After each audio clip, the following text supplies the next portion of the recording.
ஓம் முருகா போற்றி, கந்தா போற்றி, கடம்பா போற்றி, கதிர்வேலா போற்றி, அறுபடை வீடு கொண்ட முருகப்பெருமானே போற்றி போற்றி. என் செல்லமே, என் செல்ல குழந்தைகளே, இந்த நல்லதொரு காலை பொழுதில் செவ்வாயில் இன்னும் சற்று நேரத்தில் இந்த முருகப்பெருமான் சொல்வதை கேட்டு முகம் மலரப் போகிறாய். இது முருகப்பெருமானின் சவால். என் செல்லமே, நிச்சயமாக நடக்கும். முருகனுக்கு அரோகரா, கந்தனுக்கு அரோகரா என்று பதிவு செய்துவிட்டு நான் சொல்வதை கவனமாக கேள். இது உனக்கான பதிவு என் செல்லமே, இது உனக்கான பதிவு. நீ எதையெல்லாம் இந்த முருகப்பெருமானிடம் கேட்டு என்னுடைய ஆலயத்திற்கு வந்தாயோ, அந்த எல்லாவற்றையும் விரைவில் நடக்கும்படியாக உனக்கு இந்த முருகப்பெருமான் ஆசீர்வதிக்கின்றேன். நீ என்னிடம் நிமிடத்திற்கு நிமிடம் முருகா முருகா என உச்சரித்து கொண்டே இருக்கிறாயே என் செல்லமே, உண்மையான அன்பிற்கு நானே உன்னிடம் வருவேன், நிச்சயமாக வருவேன். நல்லதை அருள் பாலிப்பேன் என் செல்லமே, கவலைப்படாதே. அன்பாக இருந்தாலும் சரி, பொருளாக இருந்தாலும் சரி, கிடைக்காது என தெரிந்தும் எதையும் எதிர்பார்க்காதே. அவமானப்படுத்தப்படுவாய் அந்த இடத்தில். நல்ல குணம் படைத்த உன்னை புரிந்து கொள்ளும் காலம் வரும். பொக்கிஷம் போன்ற உன் மதிப்பை அவர்களுக்கு நிச்சயமாக புரிய வைப்பேன். அதுவரை சற்று பொறுமையாக இரு என் செல்லமே.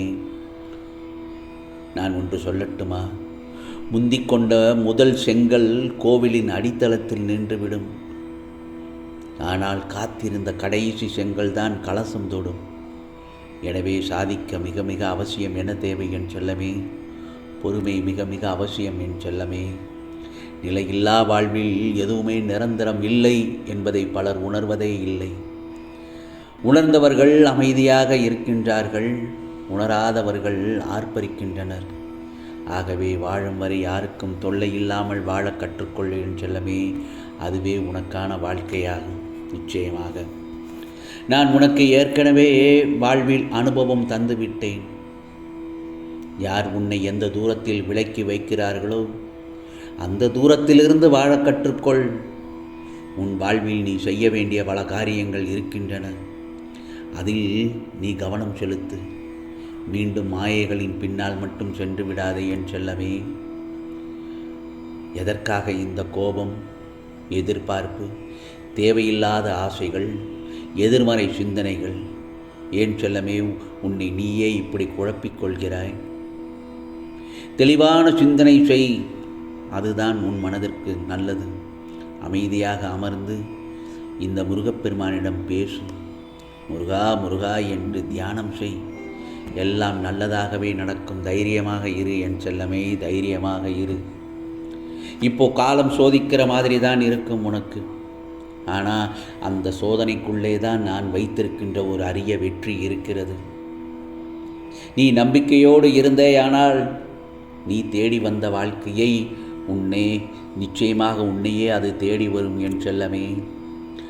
முருகா, எல்லோரும் என் உள்ளத்தை காயப்படுத்தும் விதத்தில் நடந்து கொள்கிறார்களே என்று வருத்தப்படுகிறாய். என் செல்லமே, நீ வருந்த வேண்டாம். அப்படிப்பட்டவர்களிடமிருந்து சற்று விலகி இருப்பதே உனக்கு நல்லது. மன அமைதியை இழந்து நிற்கும் உனக்கு நான் என்றும் இந்த முருகப்பெருமான் துணையாக நிற்பேன்.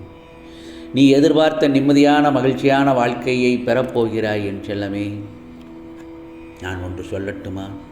தினமும் நீ உணவு அருந்தும் முன் ஏதாவது ஒரு ஜீவனிற்கு உணவு அளித்துவிடு. அது மனிதனாக இருக்க வேண்டும் என்றில்லை. நாய், பூனை, காகம், குருவி போன்ற பிராணிகளுக்கும் உணவு கொடு. அது உன்னை காக்கும். நான் அவைகளின் ரூபத்தில் கூட உன்னை காண வருவேன். ஆம் செல்லமே, கவலைப்படாதே. உன் வாழ்க்கையில் இப்போது பதில்கள் இல்லாமல் இருக்கலாம். ஆனால் அதுக்கு மேலே இருக்கிற கரம் உனக்கு நிச்சயமாக வழிகாட்டும். அதுதான் இந்த முருகப்பெருமானின் கரம், என்னுடைய அருள். நீ நிம்மதியோடு இரு என் செல்லமே.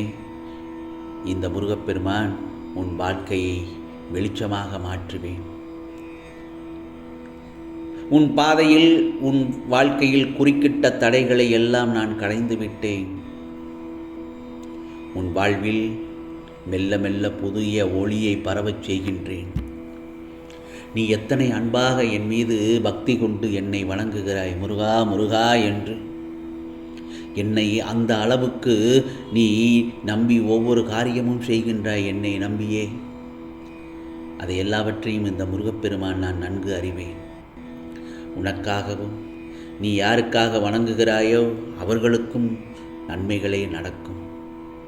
உன் நம்பிக்கை ஜெயிக்கும். அந்த நாளையும் நிச்சயமாக நீ காணப்போகிறாய், உறுதி என் செல்லமே. ஆகவே நம்முடைய எண்ணம்தான் வாழ்க்கை. நம்முடைய எண்ணம்தான் வாழ்க்கை. நமது வலிமையான எண்ணங்களே நமது வாழ்க்கையை தீர்மானிக்கின்றது.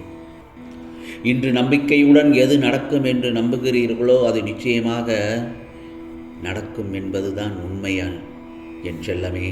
ஆகவே இந்த பிரபஞ்சத்தில் மிக மகிழ்ச்சியான விஷயம் ஒன்றை சொல்கிறேன். அது என்ன தெரியுமா? ஒருவரின் சிரிப்பு.